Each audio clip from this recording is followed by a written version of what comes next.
Hello, welcome to Arvind Singh Academy. I am Arvind Kumar Singh and I am here before you to discuss paper of Civil Services Preliminary Examination 2017 CSAT.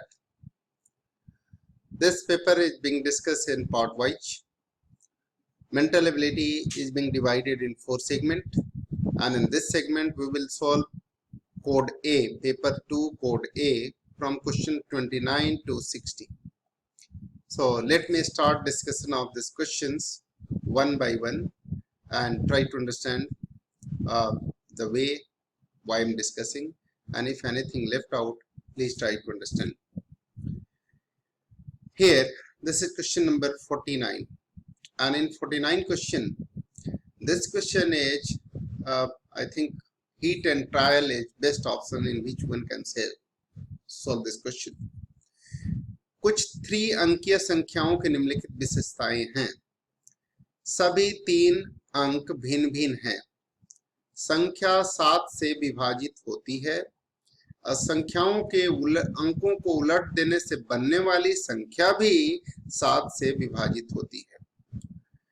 संख्या के ये characteristic है कि संख्या की ऐसी विशेषता है कि कुछ 3 अंकीय संख्याएं हैं जो उनकी विशेषताएं इस प्रकार है कि सभी 3 अंक भिन्न भिन्न हैं। संख्या 7 से विभाजित होती है और संख्या के अंकों को उलट देने से बनने वाली संख्या भी 7 से विभाजित होती है। अगर कंसेप्ट की बात करूं तो बहुत सारे केसेज बनेंगे इसके, जो कि परीक्षा केंद्र के अंदर बना के और उससे आंसर निकाल पाना लगभग नामुमकिन है। टाइम लगेगा, नामुमकिन तो नहीं है, बट टाइम ज्यादा लगेगा और परीक्षा हॉल में ऐसे प्रश्न को सॉल्व करना कोई बुद्धिमानी नहीं कही जाएगी। हमें अलग अलग केसेज लेने पड़ेंगे कि इकाई के स्थान पर 7 के टेबल, अगर 7 का पहाड़ा पढ़ेंगे तो 7, 7 दूनी 14 तो 4, 7 त्रिक 21, 1, 7 चौक 28, 8, 7 पचे 35, 5 और 7 छक 42, 2, 7 सत्ते 49, 9, 7 आठ 56, 6, 9 7 63, 3 और आखिरी में 0 होने चाहिए। इतने सारे केस इकाई के स्थान पर रख सकते हैं और बाकी दहाई के स्थान को मैनेज करेंगे और देखेंगे कि उसके उल्टा करने पर क्या संख्या 7 से भाग लग रही है कि नहीं। इन सारे प्रोसेस को करने के बाद, जैसे ये 3 अंकों की संख्या है, ये हम कह दें कि इकाई के स्थान पे 7 है, तो ये दोनों संख्या भी 7 से भाग लगनी चाहिए। तो हम यहाँ पे इन दोनों को 7 से भाग लगने के लिए क्या हो सकता है, 3 अंकों की संख्या अगर आपको बनानी है तो यहाँ 14 हो सकता है, 21 हो सकता है। तो इन 2 अंकों को भरने के लिए 14, 21, 28, 35, 42, 49, 56, 63, ये सब संख्याएं हो सकती है। तो यानी संख्याएं अगर ऐसे हम रख के देखें तो ये संख्याएं बनेगी 147, 217, 287 लाइक दिस। अब इसको उल्टा करके हम चेक करेंगे कि क्या ये 7 से भाग लग रही है कि नहीं लग रही है। 7 से भाग लग रहा है अगर तो ठीक है, वो संख्या सिलेक्ट होगी, और 7 से भाग नहीं लग रहा है तो संख्या सिलेक्ट नहीं होगी। ऐसे ही प्रोसेस को अपनाने के बाद हमने देखा कि एक संख्या जो है 168 एक ऐसी संख्या है जिसको अगर उल्टे क्रम में लिखा जाए तो 861 होगा। दूसरी संख्या 259 है जिसको उल्टा लिखा जाए तो 952 होगा, और ये दोनों के दोनों 7 से भाग लग रहा है। 7 दूनी 14, 2 बचेगा 28, 7 चौक 28, और यहाँ 7 एकम 7, 1 बचेगा 16, 7 दूनी 14, 2 बचेगा, 2 पे 1 21, 7 त्रिक 21। इसी तरह से यहाँ 7 त्रिक 21, 4 बचेगा, 4 पे 9 49, 7 सत्ते 49, 7 एकम 7, 2 बच गया, 2 5 25 और 7 त्रिके 21, 4 बचेगा, 4 2 42, 7 6 42।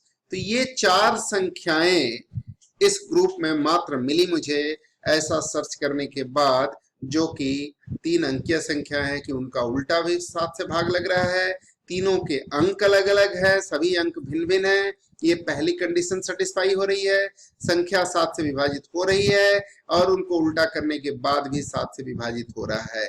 तो ऐसी 4 संख्याएं मिल गई मुझे और इसलिए इसका आंसर होगा 4। ठीक है, अगले प्रश्न की ओर चलते हैं और अगले प्रश्न पे देखते हैं क्या आंसर है। यहां लिखा है सभी रंग सुखद हैं, सभी रंग सुखद हैं, ये ए टाइप का है स्टेटमेंट। अगर स्टेटमेंट की कैटेगरी का है तो ये टाइप का है, ये आई टाइप का है, ये ई टाइप का है, ये ओ टाइप का स्टेटमेंट है। ए ई आई ओ, आपने स्टेटमेंट की वैरायटी अगर पढ़ी है तो ये आपको पता चलेगा कि ए ई आई ओ टाइप का ये 4 स्टेटमेंट है। ए होता है यूनिवर्सल अफर्मेटिव, आई होता है पर्टिकुलर अफर्मेटिव, ई होता है यूनिवर्सल निगेटिव और ओ होता है पर्टिकुलर निगेटिव। यदि कथन 4 सत्य है, कुछ रंग सुखद नहीं है, ये सत्य है, तो निश्चित रूप से कौन सा निष्कर्ष निकाला जा सकता है? 4 सत्य है, कुछ रंग सुखद नहीं है, तो निश्चित रूप से कौन सा निष्कर्ष निकाला जा सकता है? ये प्रश्न हमें सॉल्व करना है कि अगर कथन 4 सत्य है तो 1 तथा 2 दोनों सत्य है, कुछ रंग सुखद नहीं है तो सभी रंग सुखद है, ये बात गलत है ना? अगर ये सत्य है तो ये असत्य है। कुछ रंग सुखद है, हर एक निगेटिव स्टेटमेंट का निगेटिव मीनिंग होती है, लॉजिक में निगेटिव स्टेटमेंट का पॉजिटिव मीनिंग नहीं होता, इसलिए दूसरा सही नहीं हो सकता। कोई भी रंग सुखद नहीं है, यहाँ कुछ रंग की बात कही जा रही है, कोई भी रंग का मतलब ही हो गया यूनिवर्सल, पर्टिकुलर के बारे में बात कही जा रही है, यूनिवर्सल इसका कंक्लूजन नहीं हो सकता। अर्थात ये 1 जो है वो 100% गलत होगा। अगर ये कह रहे हैं कि कुछ रंग सुखद नहीं है और सभी रंग सुखद है, ये दोनों एक साथ सही नहीं हो सकते, ये कॉम्प्लीमेंट्री पेयर बनाते हैं, दोनों एक साथ सही नहीं हो सकते, दोनों एक साथ गलत भी नहीं हो सकते, दोनों में से एक जरूर गलत होगा। तो एक सही है तो दूसरा पक्का गलत होगा, दूसरा सही है तो पक्का गलत होगा। आपको हमने बताया हुआ है ए वो I O I E R forming complementary pair, so 1 असत्य है। ठीक है, तो इस तरीके से ये पहला गलत है। ठीक है, ओके, नेक्स्ट क्वेश्चन की बात करते हैं। और नेक्स्ट क्वेश्चन क्या है जरा देखें। ये 50 के बाद 51 पे बात कर लेते हैं। 51 में लिखा है कि 99 तथा 1000 के बीच में ऐसी कितनी संख्याएं हैं जिनमें इकाई के स्थान पर 8 है, इकाई के स्थान पर 8 है। तो 99 2 अंकों की सबसे बड़ी संख्या है और ये 4 अंकों की सबसे छोटी संख्या है, तो इनमें बीच में संख्याएं बनेगी वो होंगी 3 अंकों की। ठीक है, इकाई के स्थान पर 8 है, यानी यहाँ पे 8 विराजमान है। एक तरह से इसको सजाया जा सकता है। आपको पता होगा कि हमारे पास कुल अंक 10 होते हैं, 2 3 4 5 6 7 8 9 10 संख्याएं होती है हमारे पास। इसको साफ साफ मैं दूसरे पेज पे अगर लिखूं तो ये है कि हमारे पास कुल 10 संख्याएं होती है। यहाँ पे इकाई के स्थान पर 8 को रख दिया गया है। आपके पास संख्याएं होती है 0 1 2 3 4 5 6 7 8 9, ये 10 संख्याएं होती है, जिसमें 0 को सैकड़े के स्थान पर नहीं रखा जा सकता, क्योंकि तब संख्याएं कितने अंकों की बनेगी? तब संख्याएं सिर्फ 2 अंकों की बन जाएगी। तो इस जगह को सजाने के 9 तरीके हैं, 9 में से कोई भी एक संख्या यहाँ पर आ सकती है, इसलिए इस जगह को भरने के 9 तरीके हो गए।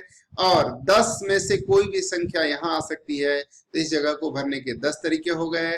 8 को यहाँ फिक्स रखना ही रखना है, क्योंकि तीनों अंकों को, तीनों स्थानों को एक साथ भरना है, इसलिए कुल अंकों की संख्या 9 गुने 10 गुने 1 अर्थात 90 होगी। अर्थात इकाई के स्थान को एक तरीके से भरा जा सकता है, दहाई के स्थान को 10 तरीके से भरा जा सकता है।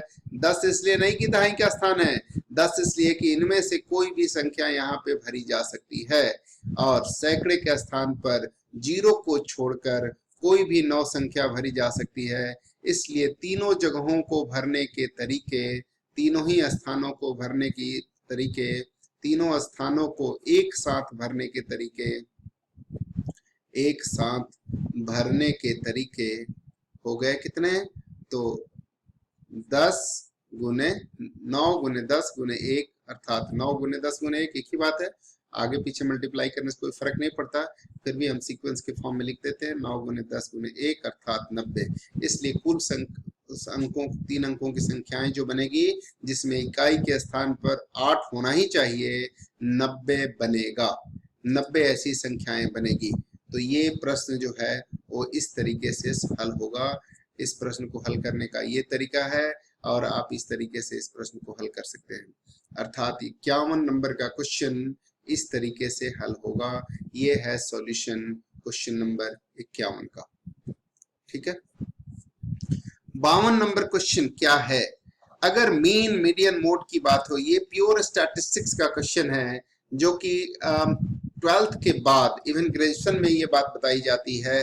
यूजुअली 12th तक भी इसकी जरूरत नहीं पड़ती। ये ग्रेजुएशन में या बीकॉम ऑनर्स में पढ़ाई जाती है यूजुअली।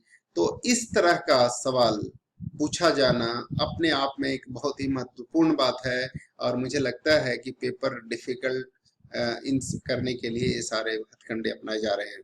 अगर माध्य माध्यिका से बहुलक, माध्यिका तो हमेशा ही माध्य और बहुलक के बीच में होती है। ये फैक्ट है कि माध्यिका माध्य और बहुलक के हमेशा बीच में होती है। माध्य माध्यिका से बड़ा भी हो सकता है और छोटा भी हो सकता है।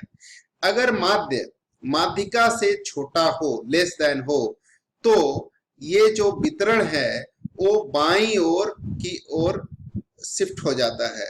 स्क्यू है, स्क्यू बाईं ओर है, बाईं ओर स्क्यूड है। स्क्यूड का मतलब बाईं ओर ऑड है, इसलिए बाईं ओर स्क्यूड है।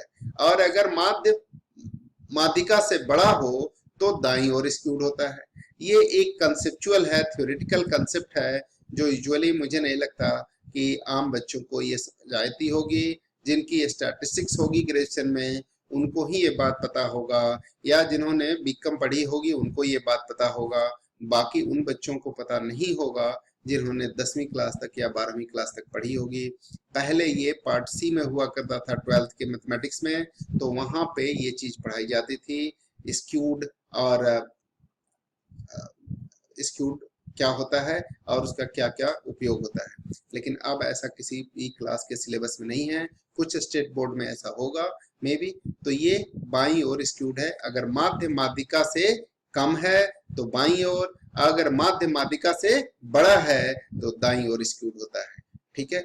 और इस तरीके से हम इसको कर सकते हैं। तो इसमें और किसी जानकारी की मुझे नहीं लगता जरूरत है। 55 क्वेश्चन 53 क्वेश्चन। x की आयु 1 वर्ष पूर्व किसी संख्या का वर्ग थी और 1 वर्ष बाद या किसी संख्या का घन हो जाएगी।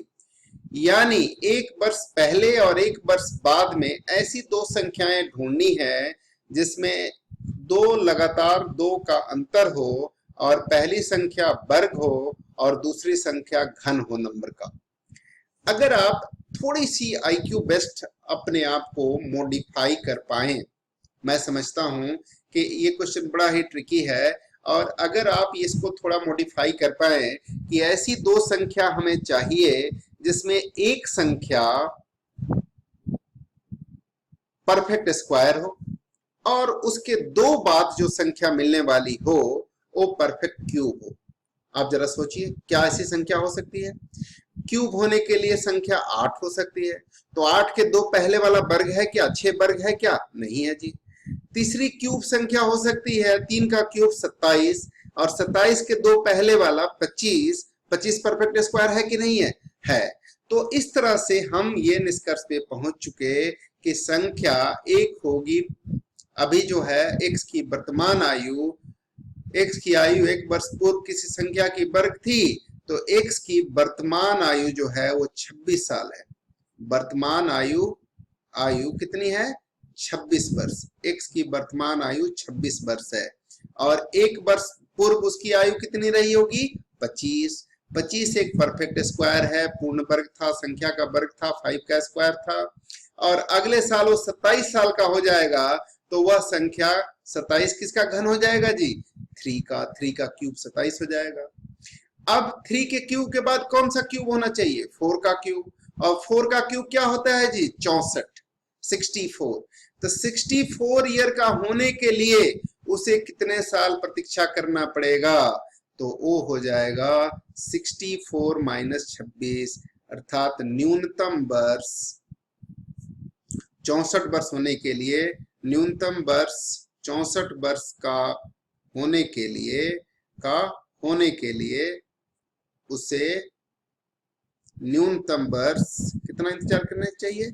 न्यूनतम 64 वर्ष का होने के लिए उसे न्यूनतम कितना इंतजार करना चाहिए? अभी 26 साल का है और 64 वर्ष का होने के लिए उसे कम से कम 64 माइनस 26 अर्थात 38 वर्ष और इंतजार करनी पड़ेगी। इसलिए आंसर हो गया बी। तो देखिए क्वेश्चन ऐसा नहीं है कि बहुत ज्यादा एक्स्ट्रा ऑर्डिनरी कैलकुलेशन हो, but yes thinking wise, thought wise question difficult है। इतना आसानी से सबके दिमाग में ये बात आ जाए एग्जाम के दौरान, ये थोड़ा सा मुश्किल लगता है। अब देखते हैं क्वेश्चन नंबर 54। ये क्वेश्चन क्या कह रहा है, जरा ध्यान से देखें। पी क्यू की तुलना में 3 गुना तेजी से कार्य करता है।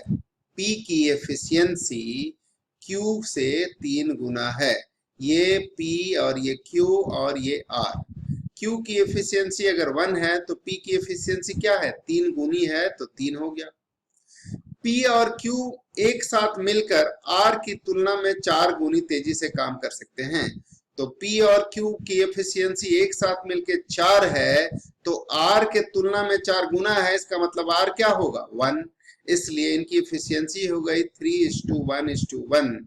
जिसकी एफिशिएंसी ज्यादा है वो ज्यादा आय में हिस्सा लेगा। तो पी की एफिशिएंसी 3, क्यू की 1, आर की 1, तो आय में हिस्सा भी 3:1:1 होगा। ये आंसर हो गया। ये क्वेश्चन भी मेरे ख्याल से आसान था, इसको भी आप कर सकते हैं। पी क्यू की तुलना में तेजी से काम कर सकता है, 3 गुना तेजी से, यानी क्यू की एफिशिएंसी से पी की एफिशिएंसी 3 गुना है।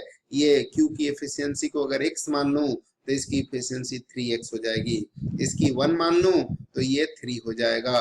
पी और क्यू का मिला करके एफिशिएंसी कितनी हो गई? 3 + 1 4। और ये आर के तुलना में 4 गुना है, यानी आर का इसका 1/4 है। तो पी और क्यू का 4 है, तो आर का 1/4 होने के लिए कितना होना चाहिए? 4 का 1/4 मतलब 1 होना चाहिए। तो ये उनकी एफिशिएंसी हो गई, और जितनी एफिशिएंसी होती है उसी के आधार पर मजदूरी का वितरण होता है। अर्थात 3:1:1 के रेशियो में उनकी मजदूरी का वितरण हो जाएगा। फिर भी कुछ ऐसे बच्चे होंगे जिनको ये बात नहीं समझ में आई होगी, तो उनके लिए मैं लिख सकता हूं कि माना कि कार्य P किसी को कितने दिन में कर देगा जी? माना कि Q कार्य को कितने दिन में कर देगा? कार्य को x दिनों में कर देगा। x दिनों में कर देगा।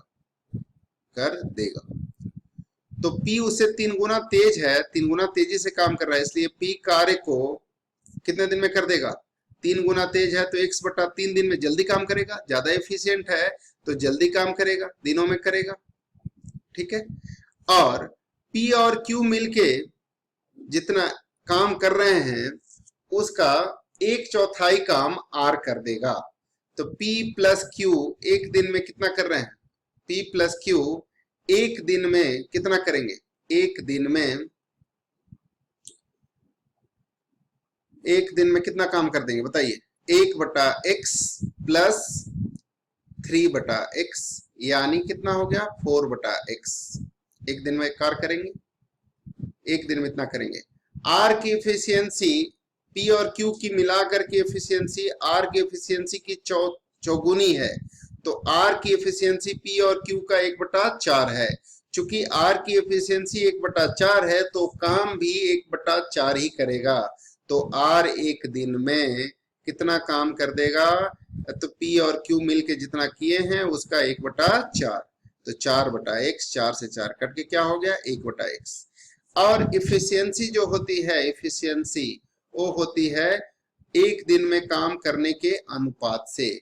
एक दिन में किए गए कार्य के निष्पादन से एफिशिएंसी का कैलकुलेशन किया जाता है। तो P का एक दिन का काम कितना होगा जी? 3/x। और 1x/3 दिन में पूरा काम कर रहा है तो एक दिन में कितना करेगा? 1/x। Q कितना काम करेगा एक दिन में? 1/x। R एक दिन में कितना कर रहा है? 1/x। तो रेशियो क्या हो गई 3:1:1। This is P:Q:R is equal to एक दिन में किए गए कार्यों के निष्पादन के बराबर होती है। तो that is 3:1:1। I hope you got it. ये डिटेल स्टडी डिस्कशन था, अदरवाइज ये क्वेश्चन तो बड़ा ही आसान था और बहुत ही आसानी से इसको किया जा सकता था। तो ये है सॉल्यूशन 54 का सॉल्यूशन है, ये डिटेल सॉल्यूशन है 54 का। कंसेप्ट तो हमने आपको ऑलरेडी बता दिया है। अब क्वेश्चन नंबर 55 का सॉल्यूशन देखें, ये क्वेश्चन क्या कह रहा है। 55 क्वेश्चन ये लिखा है 6 व्यक्ति A B C D E F एक परिवार के निम्नलिखित संबंधों पर विचार कीजिए। पुरुषों की संख्या स्त्रियों की संख्या के बराबर है। ए और ई यानी 3 पुरुष और 3 स्त्री हैं। ए और ई एफ के पुत्र हैं। ए और ई एफ के पुत्र हैं, यानी एफ यहाँ पे है तो उसके 2 पुत्र हैं ए और ई। ए और ई ये दोनों उसके पुत्र हैं। ए और ई एफ के पुत्र हैं, ऐसा लिखा है क्वेश्चन में, तो हम यहाँ पे ऐसा लिख दिए। फिर लिखा है कि ये देखिए ए और ई एफ के पुत्र है। डी दो व्यक्तियों एक पुत्र और एक पुत्री की माता है। एक पुत्र और एक पुत्री की माता डी है, ठीक है। डी माता है यानी डी फीमेल है, और डी फीमेल है तो कैसी फीमेल है जी, उसको एक बेटा है और एक बेटी है। बी ए का पुत्र है। बी ए का पुत्र है। बी जो है वो ए का पुत्र है, और परिवार में केवल एक ही विवाहित जोड़ा है। बी ए का पुत्र है। बी ए का पुत्र है।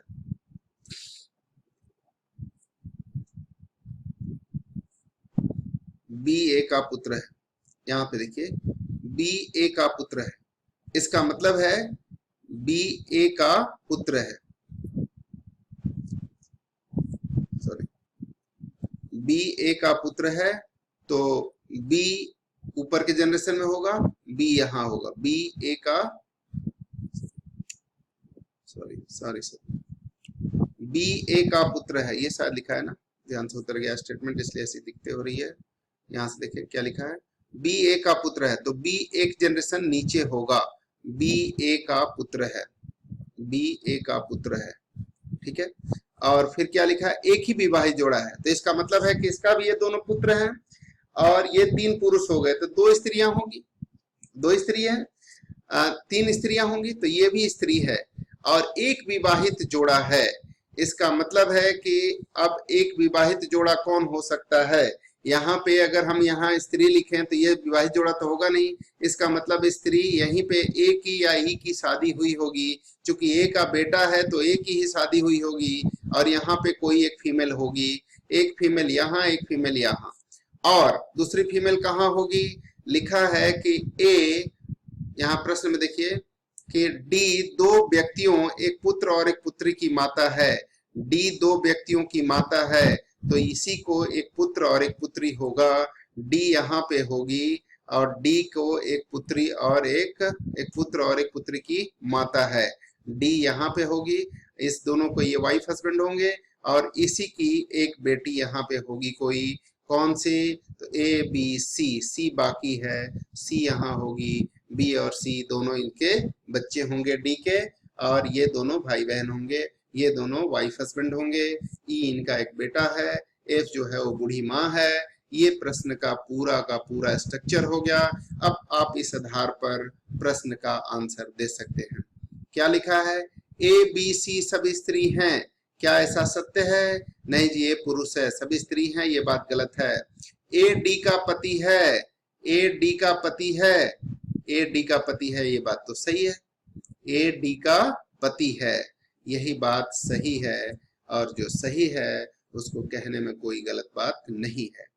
ई और एफ डी की संतान है, ये लिखा हुआ है। अगर देखें क्या, ई और एफ डी की संतान है? जी नहीं, एफ तो उसकी क्या है, डी की मदर इन लॉ है, संतान नहीं हो सकती। अगला भी देख लेते हैं, डी एफ की पुत्री है। डी जो है वो एफ की पुत्री है? नहीं जी, एफ की क्या है, पुत्र बधू है, पुत्री नहीं है, इसलिए आंसर बी होगा। बी के सिवाय कुछ और नहीं होगा। ये है प्रश्न 55 का सॉल्यूशन। ठीक है, तो आंसर हो गया क्या इसका? बी। ठीक है, ओके। नाउ देखते हैं, अब ये तो हो गया, अगला देखते हैं 56। इस प्रश्न में क्या है 56 में, जरा देखिए। 56 में लिखा है कि एक थैला है, इस थैले के अंदर 20 गेंदे हैं, 8 गेंदे हरी, 7 सफेद और 5 लाल। 8 7 15, 5 लाल। आंख बंद कर थैले में से न्यूनतम कितनी गेंदें निकालना आवश्यक है, किसी को भी बिना बदले कि सुनिश्चित हो कि प्रत्येक रंग की कम से कम एक गेंद निकली हो। ये प्रश्न पहले भी यूपीएससी में इस तरह का प्रश्न पूछा गया है, और मुझे लगता है कि जिन छात्रों ने पिछले वर्षों के प्रश्न पत्र किए होंगे वो निश्चित रूप से इस प्रश्न का हल कर पाए होंगे। हालांकि ये प्रश्न बहुत पहले पूछा गया है, मेरे ख्याल से 95, 96 या उससे भी पहले। तो इस तरह के सवाल इतने सालों के प्रश्न पत्र करना सबके बस की है नहीं, और सब लोग देखते नहीं है, इसलिए यूपीएससी वालों ने सोचा होगा चलो भैया क्यों ना एक बार टेस्ट किया जाए, फिर से इस तरह के सवाल पूछ के। तो इसमें तरीका क्या होता है कि जब ऐसा प्रश्न पूछा जाए तो सब संख्याओं में से, टोटल में से जो सबसे कम है उसको माइनस करके और एक प्लस कर लो, यानी 20 माइनस 5 प्लस 1 अर्थात 16 गेंदों की न्यूनतम गेंद की संख्या होगी कितनी? 16। क्यों 16 निकालोगे तो हर एक रंग का कम से कम एक सिक्योर हो ही जाएगा। ऐसा क्यों? हो सकता है कि आप 15 गेंद निकालें और पॉसिबिलिटी बनती है कि 8 और 7 ये 15 निकल जाएं, तो क्या 15 गेंद तक आप ये आश्वस्त हो पाएंगे कि हर एक कलर की एक गेंद निकल गई है? नहीं। लेकिन 16वां गेंद निकालेंगे तो पक्का अब लाल को तो निकलना ही पड़ेगा, और इस प्रकार से 16 गेंद निकालने के पश्चात आप श्योर हो पाएंगे कि हर एक कलर की कम से कम एक गेंद अवश्य निकल गई है। तो यहाँ पे आंसर क्या होगा? 16 होगा, 16 के सिवाय कुछ और नहीं होगा। तो 56 नंबर प्रश्न का आंसर होगा, क्या तरीका है कि कुल गेंदों की संख्या में से न्यूनतम को घटा लेते हैं और प्लस से 1 कर देते हैं, तो कम से कम गेंद की संख्या होगी कितनी? 20 कुल गेंदों की संख्या माइनस न्यूनतम गेंदों की संख्या 5 प्लस 1 अर्थात 16 गेंद। इसलिए आंसर क्या हो गया? बी। 16 का आंसर हो गया, इसका आंसर हो गया बी। ठीक है, 16। अब लिखा है 57 नंबर क्वेश्चन।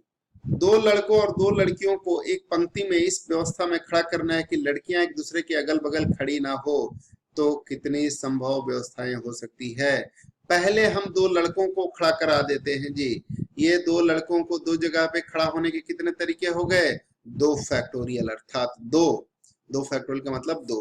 और लड़कियों के लिए कितनी जगह बनेगी? 1 2 3। इन 3 जगहों पे अगर लड़कियां बैठ जाएं तो 3 में से कहीं भी 2 पे बैठ जाएं तो उनके बीच में कम से कम एक लड़का जरूर रहेगा। तो 3 में से 2 लड़कियों को बिठाना है, पहली लड़की इस 3 जगह में से कितने जगह पे बैठ जाएगी? 3 में से किसी एक पे बैठ जाएगी, 3 तरीके से। और दूसरी लड़की कितने तरीके से बैठेगी? 2 तरीके से। तो 3 गुने 2 6 तरीके हो गए। लड़कियों के बैठने के 6 तरीके, लड़कों के बैठने के 2 तरीके।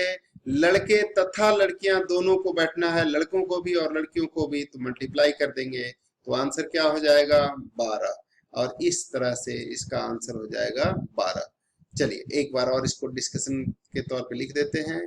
57 नंबर क्वेश्चन का सॉल्यूशन यहां दोबारा मैं लिखना चाहूंगा। 57 दो लड़कों के बैठने के तरीके, 2 लड़कों के बैठने के तरीके 2 फैक्टोरियल, 2 जगह है, 2 फैक्टोरियल तरीके अर्थात 2 तरीके। ठीक है, ये मैंने बनाया कि यहाँ पे बॉय और बॉय बैठ जाए। लड़कियों के लिए 3 पॉसिबल पोजीशन है, हालांकि बैठने वाली 3 ही लड़कियां हैं, एक यहाँ, एक यहाँ, एक यहाँ। 3 में से 3 जगह है, जैसे 3 कुर्सियां हो और 2 लड़की आकर के बैठनी हो, तो पहली लड़की कितने तरीके से बैठेगी, 3 कुर्सी में से किसी भी कुर्सी पर बैठ जाएगी। तो 2 लड़कियों के बैठने का तरीका, 2 लड़कियों के 3 खाली जगहों पर बैठने का तरीका, 3 खाली जगहों पर बैठने के तरीके, जगहों पर बैठने के तरीके, बैठने के तरीके क्या होंगे। पहली लड़की 3 तरीके से, दूसरी लड़की 2 तरीके से, अर्थात 6 तरीके से। अब आपको क्या करना है, 2 लड़का और 2 लड़कियों को बैठने के तरीके, 2 लड़का और 2 लड़कियों के बैठने के तरीके, 2 लड़कियों के बैठने के तरीके और आ गया। इसलिए क्या करेंगे, हम इसको बैठने के तरीके, इसको हम करेंगे गुना। तो क्या हो जाएगा, 2 गुने 6 अर्थात 12 तरीके होंगे। इसलिए आंसर हो गया कितना, 12। तो 57 नंबर क्वेश्चन का सॉल्यूशन हो गया 12। 57 इसका सॉल्यूशन हो गया, ये 57 नंबर क्वेश्चन का सॉल्यूशन हो गया 12। और 12 कौन सा ऑप्शन है जी, 12 है सी। तो इसलिए आंसर हम लिख देंगे क्या, सी। अब 57 के बाद फिर लिखा है क्वेश्चन नंबर कितना, 58। 4 गुने 4 गुने 4 के घन को बाहर से लाल रंग से रंगा गया, तत्पश्चात इसके फलकों को 1 गुने 1 गुने 1 के 64 छोटे घनों में काटा गया। ऐसे घनों की फलके जिसकी कोई भी रंगी हुई नहीं हो। छोटे घन को, कितने छोटे घनों की फलके रंगी हुई नहीं होगी, घनों की फलके रंगी हुई नहीं होगी। कितने घनों की फलके रंगी हुई नहीं होगी। तो इसका एक शॉर्टकट फॉर्मूला होता है, अगर आपको याद हो तो ठीक है, नहीं याद हो तब भी ठीक है, हम बता देते हैं। अगर बड़े घन की संख्या, ये 58 क्वेश्चन की बात हम कर लें, 58, ठीक है, कि बड़े घनों की लंबाई l हो, बड़े घन की लंबाई, बड़े घन की लंबाई, घन की लंबाई अगर कैपिटल L है, छोटे घन की लंबाई, छोटे घन की लंबाई स्मॉल l है, तो ऐसे घनों की संख्या, ऐसे घनों की संख्या जिसका कोई भी फलक रंगा हुआ ना हो, जिसका कोई भी फलक रंगीन ना हो, फलक रंगीन ना हो, रंगीन ना हो, रंगीन ना हो, आप इस सूत्र से निकाल सकते हैं। ये होता है l बाई l माइनस 2 का होल क्यूब। तो यहाँ पे बड़ा घन की लंबाई कितनी है, 4, छोटे की लंबाई है 1, 4 बटा 1 2, 4 बटा 1 4, 4 माइनस 2 2, 2 का क्यूब अर्थात 8, आंसर होगा 8। तो इस प्रकार से इसका आंसर होगा 8। 58 नंबर क्वेश्चन का आंसर हो गया 8 अर्थात ए। 58 का आंसर हो गया 8 अर्थात ए। ए आंसर होगा 58 का और आंसर हो गया 8।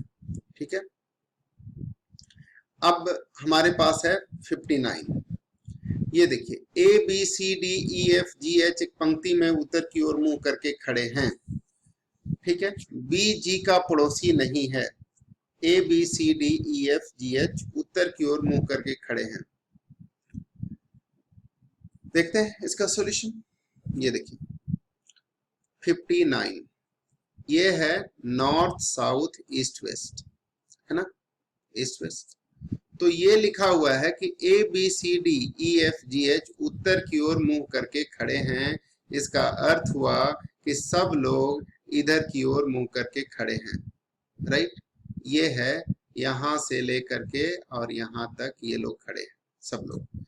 और ये लिखा है साथ में प्रश्न में, अगर हम देखें तो ये हमें पता चलेगा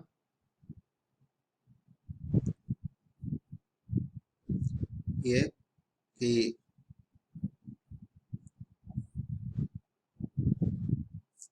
ये है, ये नॉर्थ साउथ ईस्ट वेस्ट।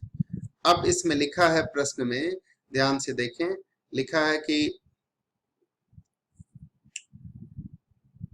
यहाँ पे कि A B C D E F G H यानी 8 लोग हैं, उत्तर की ओर मुंह करके खड़े हैं। एफ जी के ठीक दाएं है और ई का पड़ोसी है। एफ जी के ठीक दाएं और ई का पड़ोसी। एफ जी के, यहाँ जी है, जी के दाएं यानी एफ है और ई का पड़ोसी है यानी ई इधर होगा, है ना। तो ये 3 लोग तो फिक्स हो गए जी। अब हम देखेंगे कि क्या लिखा है। ई का पड़ोसी एफ जी के ठीक दाएं, जी अंतिम छोर पर नहीं है। ए ई से बाएं, ई के बाएं छठा बैठा है। ए ई के बाएं छठा बैठा है। ई के बाएं, ए ई के बाएं छठा बैठा है। ई के बाएं, ई के बाएं छठा अर्थात ये हो गया कि हम, ये हो गया पहला, ये दूसरा, बाएं इधर होगा ना, बाएं इधर होगा ई के बाएं, तीसरा और चौथा और पांचवा और छठा। यहां पर कौन बैठा है? ए बैठा है। ये पांचवा हो गया और ये छठा हो गया। तो यहाँ पे पांचवा पोजीशन और ये छठा पोजीशन, तो यहाँ पे बैठा है ए। ए ई के बाएं छठा बैठा है। सबसे आखिरी में इधर ए दिख रहा है, हमको लग रहा है ऐसा, क्योंकि 6 हो गए और ये हो गया 7वां। एक आदमी या तो इधर होगा या इधर होगा, वो अभी हम देख करके बताते हैं कि क्वेश्चन की प्रकृति के हिसाब से कौन होगा कहाँ। ठीक है।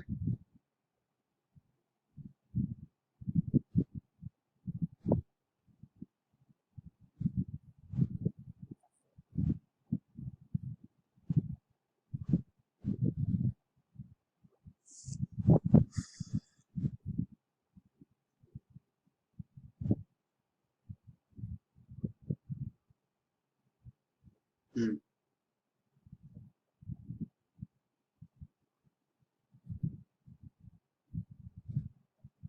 सॉरी, यहाँ पे ये लिखा है कि जी अंतिम छोर पर नहीं है। ठीक है, ई के पड़ोसी है, छठा है। एच सी के दाएं छठा है। एच सी के दाएं छठा है। सी के दाएं छठा, एच सी के दाएं छठा है और जी अंतिम छोर पर नहीं है। एच सी के दाएं छठा है। एच सी के दाएं छठा है। तो सी अगर यहाँ पे हो तो इसके दाएं छठा इधर तो हो नहीं सकता। सी अगर यहाँ पर हो मान लो, तो इसके दाएं छठा 1 2 3 4 5 6, एक यहाँ हो जाएगा, है ना। अगर सी मैं यहाँ मान लेता तो 1 2 3 4 5 6, छठा पे तो यहाँ पे हो ही नहीं सकता। तो एच सी के दाएं छठा है, यानी यहाँ से 1 2 आप कैलकुलेट करें तो ये हो गया 1 2, दाएं इधर होगा, 3 4 5 6, छठा है। जी लिखा हुआ है कि किनारों पर नहीं है, कोई बात नहीं। अब बच गए बाकी के 2 लोग, और उन दोनों के बारे में कोई इंफॉर्मेशन नहीं है।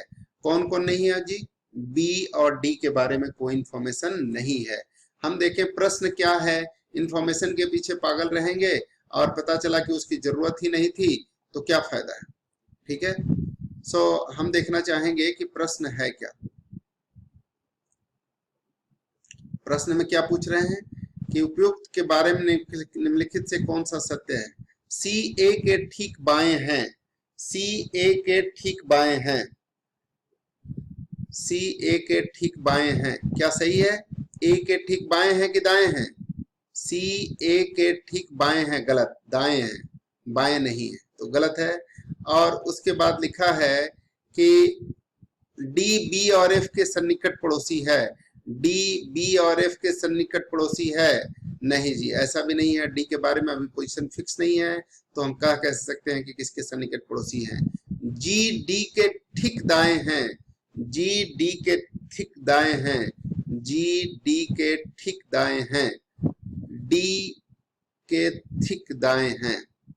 अब यहाँ पे डी की वैल्यू हो सकती है, क्या हम फिक्स कर सकते हैं इन पोजीशंस को? जरा देखते हैं कि क्या यहाँ पे 1 2 3 4 5 6 7 8, ये 8 लोग हैं, और सी के साथ यहाँ पर क्या होना चाहिए?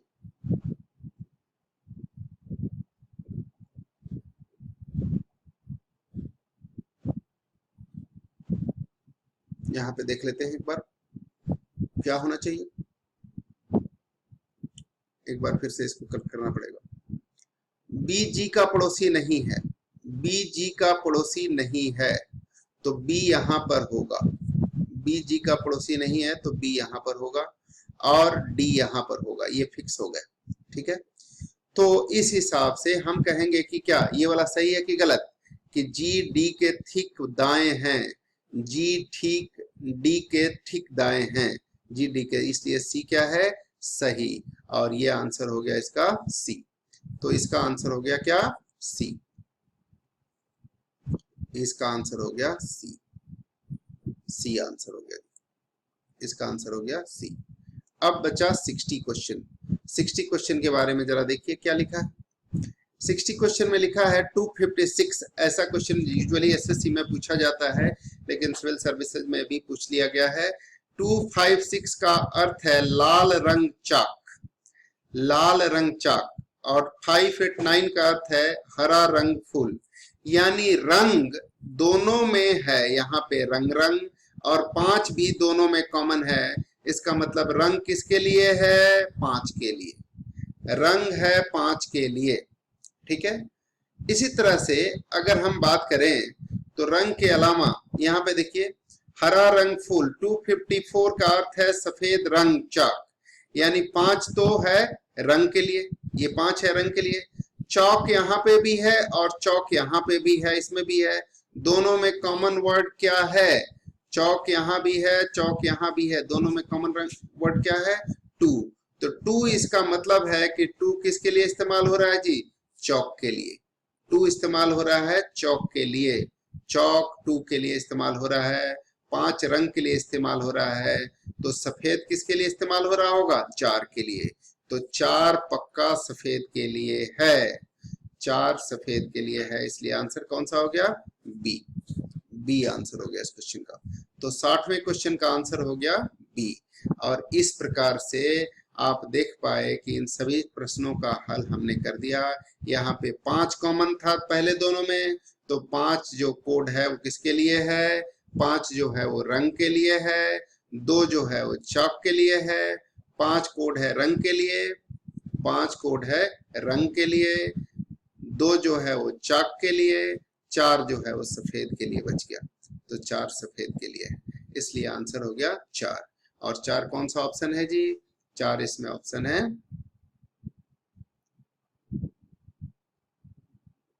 4 है बी।